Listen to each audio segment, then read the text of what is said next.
Everyone wants sole custody. Everyone wants to pay either the least amount in support or they're demanding the highest number in support. And assets get hidden, and people are very motivated to hide assets. It could be LLCs, it could be offshore accounts, it could be Bitcoin, it could be assets hidden with family members or new paramours. And the worst part of litigation, the very worst part, is not only are you paying so much to lawyers, but there's going to be a trial 3 years from now. It's going to cost a fortune.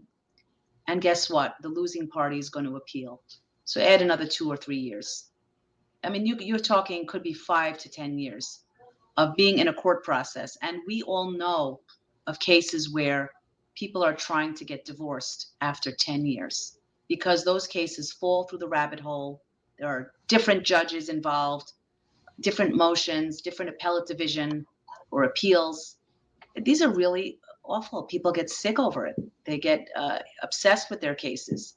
They can't end these cases. And everyone runs out of money for lawyers. So I sometimes use those examples because I'm familiar with several of them that have happened in my career where there are cases that are still not ending. So that could happen to anyone. I have the benefit, or I don't know if it's a benefit, but I work with the majority of my cases will proceed through to get to litigation. And we know the percentage of cases that go to actual litigation is like 5% or some ridiculously low number. So I have the benefit of working with the 5%. And typically the profile will be a family held business or a crazy business that was started during the marriage and just went wildfire. Usually that spouse is a little bit of a risk taker and they will bet it all and double down and then they make it big, right? So they might have a little bit of narcissism, but not diagnosed, Right. but that's what it takes to kind of make it big and test it all. So it makes sense.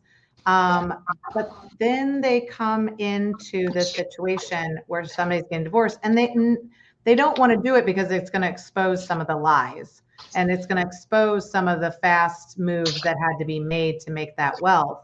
But the reality is mediation is usually required in some capacity in most states if there's kids involved. So it at least allows you to get to a mediator for 2 hours, And then what you should consider doing when you're there is using mediation in tandem with a litigation strategy. So you never stop the litigation strategy, pedal to the metal if you have like a narcissistic business owner, but you run a tandem mediation strategy.